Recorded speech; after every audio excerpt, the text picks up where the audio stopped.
स्वागत है आपका हमारे YouTube channel the lineage lamp पे। पिछले वीडियो में हमने जैसा कि टाइप्स ऑफ मैट्रिक्स देखा था, तो आज के इस लेक्चर में हम देखेंगे इक्वलिटी के बारे में, इक्वलिटी ऑफ मैट्रिक्स। फिर एडिशन सब्ट्रैक्शन, मैट्रिक्सेस का एडिशन सब्ट्रैक्शन कैसे होता है, जैसे कि नॉर्मल नंबर्स का हम देखते हैं एडिशन सब्ट्रैक्शन, वैसे ही मैट्रिक्सेस का होता है, उसके बारे में देखेंगे, उसके रूल्स देखेंगे, प्रॉपर्टी देखेंगे उसकी।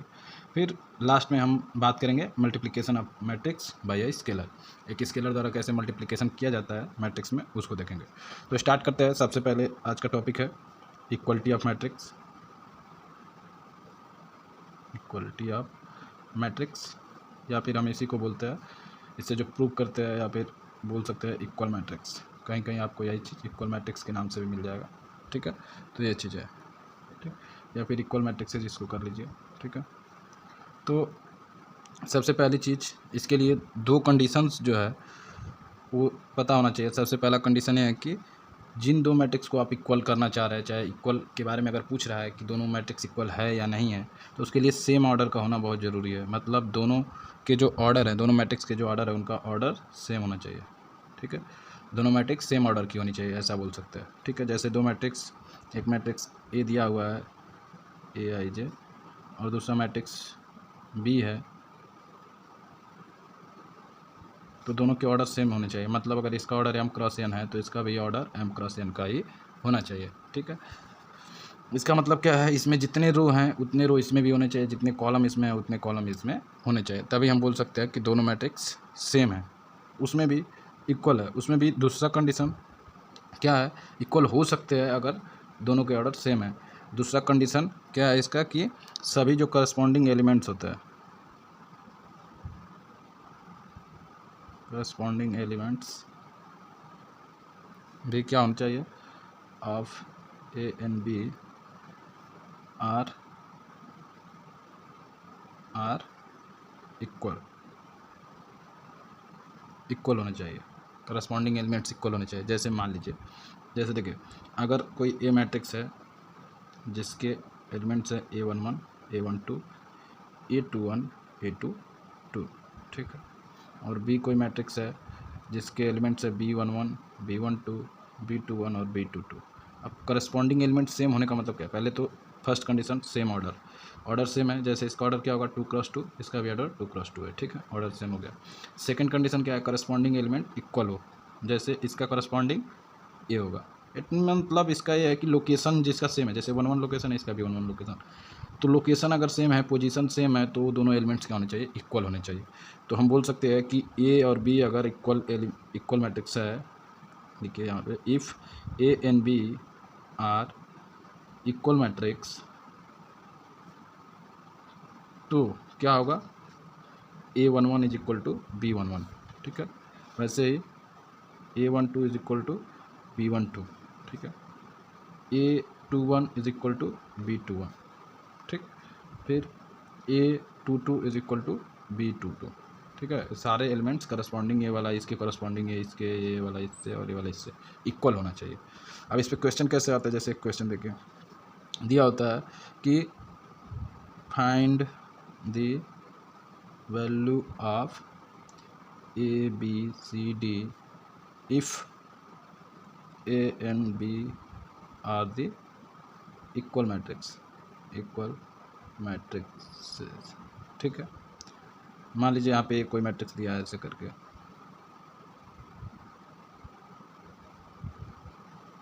और बी मैट्रिक्स दे दिया है,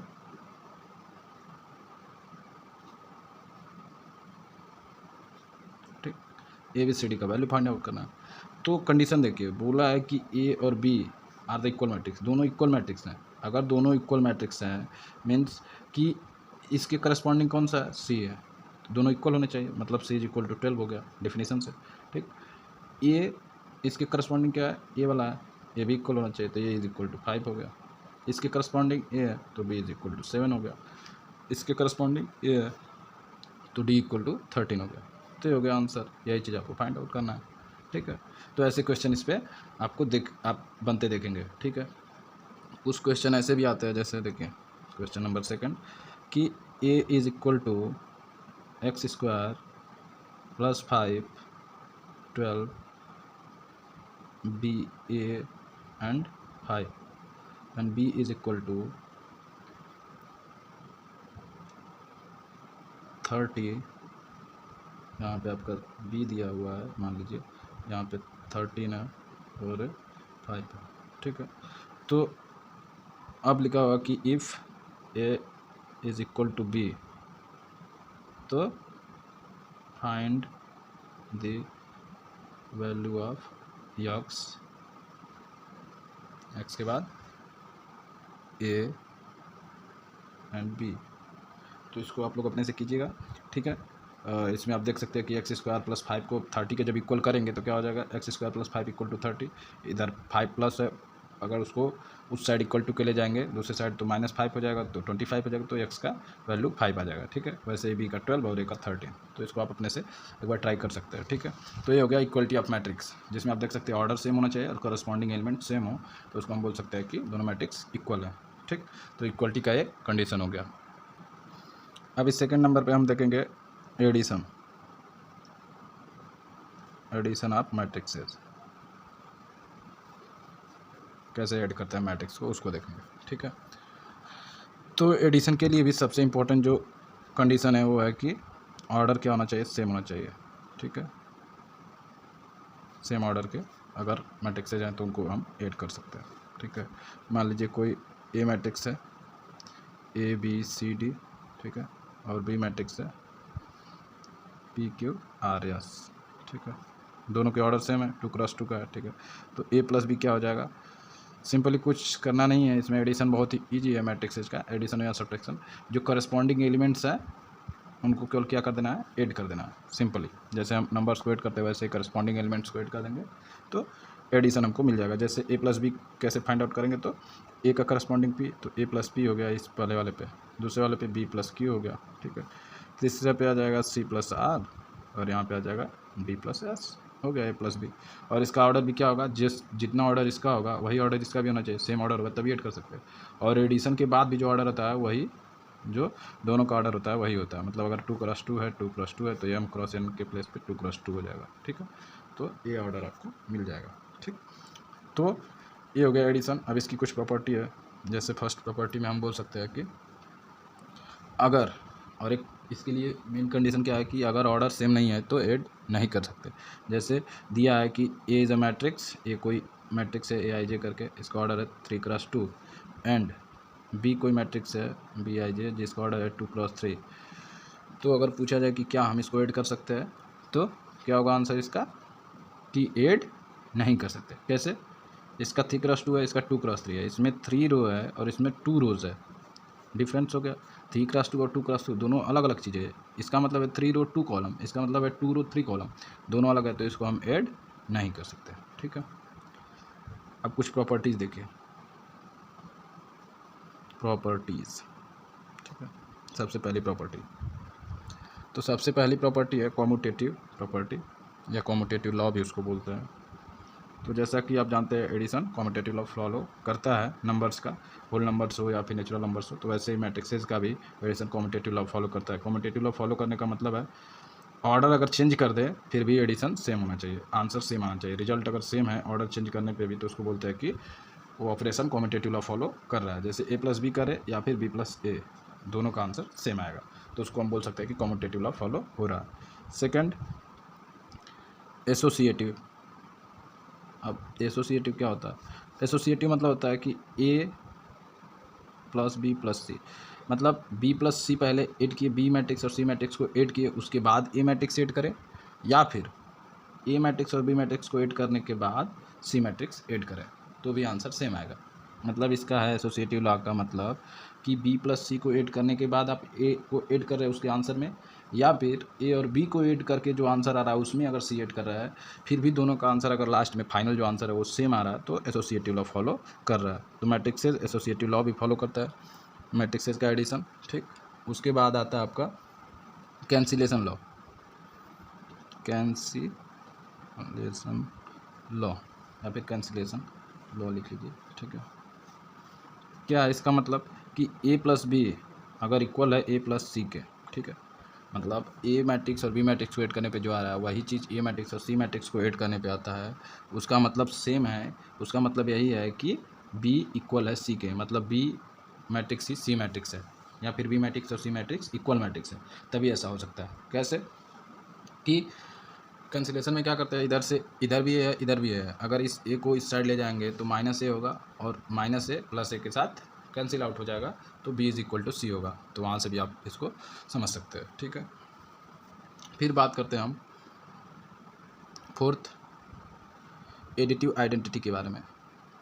एडिटिव आइडेंटिटी क्या होता है, ठीक है। तो जैसे कि नेचुरल नंबर्स या होल नंबर्स होते हैं, तो उसका एडिटिव आइडेंटिटी क्या होता है, ऐसा नंबर जिस नंबर का हमको एडिटिव इनवर्स निकालना होता है, उसका मतलब होता है कि उस नंबर में ऐसी क्या चीज़ ऐड की जाए, ऐसा कौन सा नंबर ऐड करें कि वही रहे मतलब अगर ए कोई मैट्रिक्स है, इसमें क्या हम ऐड करेंगे कि फिर से हमको ए मैट्रिक्स ही मिले। तो सिंपल सी बात है, जब नंबर होता है तो उसमें अगर जीरो ऐड करते तो वही नंबर मिलता। तो अभी मैट्रिक्स में तो जीरो कुछ होता नहीं है, मैट्रिक्स में जीरो के प्लेस पे क्या होता है, नल मैट्रिक्स, और नल मैट्रिक्स को उसके किससे दिखाते हैं, ओ से दिखाते हैं, ठीक है। तो एक किसी भी मैट्रिक्स का एडिटिव इनवर्स क्या होता है, नल मैट्रिक्स होता है, ठीक है, इसको याद रखिएगा, ठीक, नल मैट्रिक्स। और लास्ट है इसका एडिटिव इनवर्स या फिर एडिशन का जो प्रॉपर्टी है वो है एडिटिव इनवर्स है, ठीक है। एडिटिव इनवर्स क्या होता है, जैसे नंबर्स का एडिटिव इनवर्स किसको हम बोलते हैं, किसी भी नंबर का अगर हमको एडिटिव इनवर्स निकालना है, फाइंड आउट करना है, तो उसका मतलब है कि उसमें ऐसा नंबर ऐड करें कि एडिशन के बाद जो रिजल्ट आ रहा है वो जीरो हो जाए। मतलब मान लीजिए यहाँ पे कोई मैट्रिक्स है, तो इसमें हम क्या ऐड करें कि जो आंसर है, जो रिजल्ट है, वो नल मैट्रिक्स फाइंड आउट हो, हमको नल मैट्रिक्स मिले। तो उसके लिए हम क्या करेंगे, उसके लिए हम इसका नेगेटिव मैट्रिक्स ऐड कर देंगे। मतलब जो मैट्रिक्स है उसमें अगर नेगेटिव से मल्टीप्लाई कर देंगे, माइनस से मल्टीप्लाई कर देंगे, तो जो मैट्रिक्स मिलेगा वो क्या होगा, उस मैट्रिक्स का एडिटिव इनवर्स होगा, ताकि दोनों को ऐड करने पे नल मैट्रिक्स फाइंड आउट हो जाए, ठीक है। तो इसको हम बोलते हैं एडिटिव इनवर्स।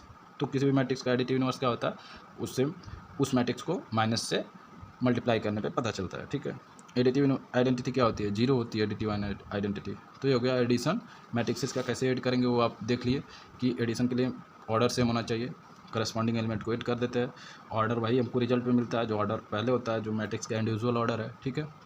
डिफरेंट ऑर्डर के मैट्रिक्स को ऐड नहीं कर सकते। 5 प्रॉपर्टी हो गई, कॉम्यूटेटिव लॉ फॉलो करता है, एसोसिएटिव को फॉलो करता है, फिर कैंसिलेशन है, एडिटिव आइडेंटिटी है और एडिटिव इनवर्स है, ठीक।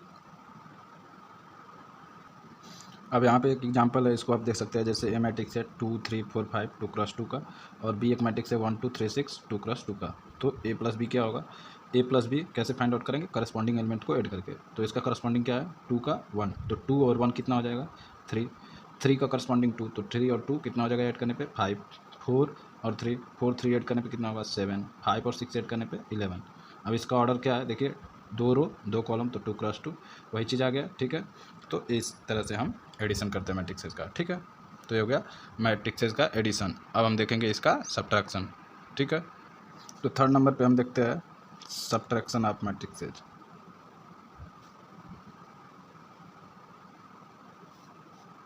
मैट्रिक्सेस का सब्ट्रैक्शन हम कैसे करेंगे, ठीक। तो सब्ट्रैक्शन ऑफ मैट्रिक्सेस जैसे एडिशन करते हैं, सेम टू सेम वही चीज़ है। इसके लिए भी ऑर्डर क्या होना चाहिए, ऑर्डर सेम होना बहुत ही ज़रूरी है, मतलब एक नेसेसरी कंडीशन है ऑर्डर सेम होना, ठीक है। उसके बाद जैसे उसमें करस्पॉन्डिंग एलिमेंट को हम ऐड करते रहते हैं, इसमें करस्पॉन्डिंग एलिमेंट को केवल सब्ट्रैक्ट करते हैं, ठीक। जैसे नंबर्स को सब्ट्रैक्ट करने में क्या करते हैं कि जिस नंबर में से जिसको सब्ट्रैक्ट करना है तो सिंपली सब्ट्रैक्ट करते हैं, वैसे ही इसमें भी नंबर्स को हम सब्ट्रैक्ट करते जाएंगे, केवल करस्पॉन्डिंग एलिमेंट को सब्ट्रैक्ट करना है। जैसे मान लीजिए कोई ए मैट्रिक्स है, ठीक है, जिसके एलिमेंट्स है ए बी सी डी, ठीक। 2 क्रॉस 2 का हम इसीलिए लेके चल रहे हैं कि 2 क्रॉस 2 ईजी होता है समझने के लिए, इसलिए 2 क्रॉस 2 ले आप किसी भी मैट्रिक्स को लेके समझ सकते हैं, केवल ऑर्डर दोनों का क्या होना चाहिए, सेम होना चाहिए। यहाँ पे पी क्यू आर एस अगर है तो ए माइनस बी क्या होगा, मतलब मैट्रिक्स ए में से हम मैट्रिक्स बी को सब्ट्रैक्ट करें, तो कैसे करेंगे, ये भी 2 क्रॉस 2 का हो जाएगा। ए माइनस पी इसका करस्पॉन्डिंग हो गया तो ए माइनस पी, बी का करस्पॉन्डिंग क्यू तो बी माइनस क्यू, सी का आर तो सी माइनस आर, और डी का एस तो डी माइनस एस। ये हो गया करस्पॉन्डिंग एलिमेंट्स का सब्ट्रैक्शन, और इसका ऑर्डर 2 क्रॉस 2 ऐसे कर लेंगे। फॉर एग्जांपल देखिए, मान लीजिए यहाँ पे कोई मैट्रिक्स है ए, जिसका एलिमेंट है 2 -1 4, ठीक, 3 2 7। ऑर्डर क्या होगा इसका, कितने रो है, 2 रो 3 कॉलम, 2 क्रॉस 3, ठीक। बी कोई मैट्रिक्स है, उसके एलिमेंट है 7 5 3 2 4 1, इसका ऑर्डर भी 2 क्रॉस 3। ठीक, अब a माइनस बी पॉसिबल है, तो पॉसिबल है तो क्या होगा, a माइनस बी 2 माइनस 7, पहले एक बार लिख लीजिए, 2 माइनस 7 माइनस 1 माइनस 5 4 माइनस 3, ठीक, 3 माइनस 2 2 माइनस 4 7 माइनस 1, ठीक है, इसका ऑर्डर भी 2 क्रॉस 3 का आएगा। अब आंसर लिख दीजिए, a minus B is equal to 2 minus 5 2 minus 7 minus 5, ठीक है, माइनस 6 1 1 माइनस 2 एंड 6, ये हो गया आपका आंसर 2 क्रॉस 3। तो ऐसे कर सकते हैं, ठीक है। सब्ट्रैक्शन समझ में आया। अब सब्ट्रैक्शन में कोई भी जो प्रॉपर्टी थी एडिशन में ऐसा कुछ नहीं है। इसमें एक चीज़ याद रखिएगा कि कॉम्यूटेटिव लॉ सब्ट्रैक्शन फॉलो नहीं करता। जैसे नेचुरल नंबर या होल नंबर फॉलो नहीं करते, वैसे ये भी नहीं करता है। ए माइनस बी कभी भी इक्वल नहीं हो सकता बी माइनस ए के, ठीक है। ए माइनस बी माइनस ए के इक्वल नहीं होगा कभी भी, अगर ए और बी दोनों डिफरेंट मैट्रिक्स है तो, ठीक है। हाँ, अगर ए और बी इक्वल मैट्रिक्स है तो ए माइनस बी अगर जीरो आ गया तो बी माइनस ए भी जीरो आएगा ही, वो अलग बात है। लेकिन ए माइनस बी अगर ए और बी दोनों डिफरेंट है तो ए माइनस बी इक्वल नहीं होगा बी माइनस ए के, ठीक है। इस चीज़ को याद रखिएगा। अब बात कर लेते हैं हम आज के last topic, multiplication of matrices by a scalar. तो multiplication of matrix by a scalar, ठीक है।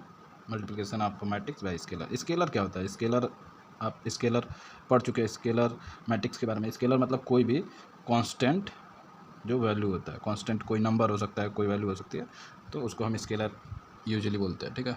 तो कोई मैट्रिक्स अगर ए है ऐसा करके ए बी सी डी, तो स्केलर से मैट्रिक्स में मल्टीप्लाई करने का मतलब है कि अगर हमको बोले कि ए फाइंड आउट कीजिए, ठीक है, के ए, तो क्या होगा, के का मतलब है कि जो के है वो मैट्रिक्स ए के सभी एलिमेंट में उसका मल्टीप्लाई होगा। जैसे यहाँ पे के हो जाएगा, यहाँ पे के भी हो जाएगा, यहाँ पे के सी और यहाँ पे के डी, यही हो गया।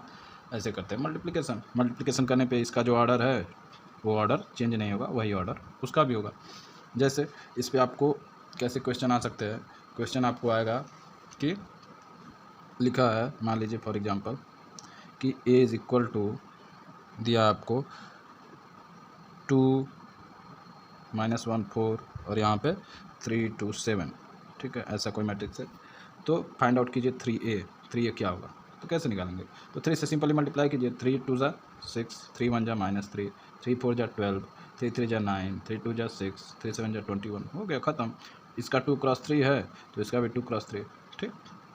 तो ऐसे हम निकाल सकते हैं, ऐसे पता कर सकते हैं कि क्या होगा उसका मल्टीप्लाई करने पे, ठीक है। इस पर एक और क्वेश्चन देख लेते हैं कैसा आता है क्वेश्चन, तो उसको हम नेक्स्ट पेज पे देखते हैं कि क्वेश्चन कैसा आता है इस पर और कैसे कैसे क्वेश्चन बन। तो यहाँ पे आप एक क्वेश्चन दे सकते हैं कि ए कोई मैट्रिक्स है जो दिया हुआ है 2 3 1 4 -2 1, बी कोई मैट्रिक्स है, दोनों के ऑर्डर सेम है, 3 रो 2 कॉलम, ठीक है। और एक इक्वेशन दिया हुआ है कि 2a + 3b - c is equal to 0, तो find the value of matrix C matrix का हमको वैल्यू फाइंड आउट करना है। कैसे कर सकते हैं? तो पहले इस इक्वेशन को लिखिए 2a + 3b - c is equal to 0। इस इक्वेशन को हम क्या कर सकते हैं, इस सी मैट्रिक्स को उधर ले जाएंगे तो c इज इक्वल टू हो जाएगा 2a + 3b, C matrix is equal to क्या हो गया 2a + 3b। अब सिंपल हमको क्या करना है, 2a फाइंड आउट करना है, 2 से a मैट्रिक्स में मल्टीप्लाई करेंगे, 3 से b मैट्रिक्स में मल्टीप्लाई करेंगे, ठीक, और ऐड कर देंगे, हो गया सी मैट्रिक्स फाइंड आउट हो जाएगा। जैसे C matrix is equal to 2 यहाँ पे लिखिए, ए मैट्रिक्स लिख लीजिए 2 3 1 4 -2 1, 3 लिखिए, बी मैट्रिक्स यहाँ पे लिख लीजिए 1 2 3 -1 4 और 3। अब मल्टीप्लाई कीजिए नेक्स्ट स्टेप में, क्या हो जाएगा मल्टीप्लाई करने पे 4 6 2 8 -4 और यहाँ पे 2, ठीक है। फिर इधर क्या आएगा आपका, इधर 3 से मल्टीप्लाई कर दीजिए, 3 से मल्टीप्लाई करेंगे तो 3 6 9 -3 और यहाँ पे आ जाएगा 12 9, ठीक है। अब ऐड कर दीजिए सी मैट्रिक्स, इसको और इसको मैट्रिक्स को ऐड कीजिए, तो यहाँ पे हो गया आपका 7, यहाँ पे होगा 12 2 9 11, ठीक है। फिर 8 -3 5 -4 और 12 8 2 9 11, तो ये हो गया आपका सी मैट्रिक्स, ये हो गया आंसर, ठीक। तो ऐसे क्वेश्चन इस पर बनते हैं, आप देखेंगे जब आप अपनी बुक में प्रैक्टिस करेंगे तो ऐसे ऐसे क्वेश्चन इस पर बनते हैं, ठीक है। तो आज के लिए धन्यवाद, वीडियो देखने के लिए, आगे बने रहिए हमारे चैनल पे, ठीक है। कल हम बात करेंगे मल्टीप्लिकेशन ऑफ मैट्रिक्सेस के बारे में, उसकी प्रॉपर्टी के बारे में। बहुत ही एक इम्पॉर्टेंट टॉपिक है मल्टीप्लिकेशन ऑफ मैट्रिक्सेस, उससे क्वेश्चन बड़े बड़े क्वेश्चन बनते हैं। तो उसको हम कल देखेंगे, ठीक है।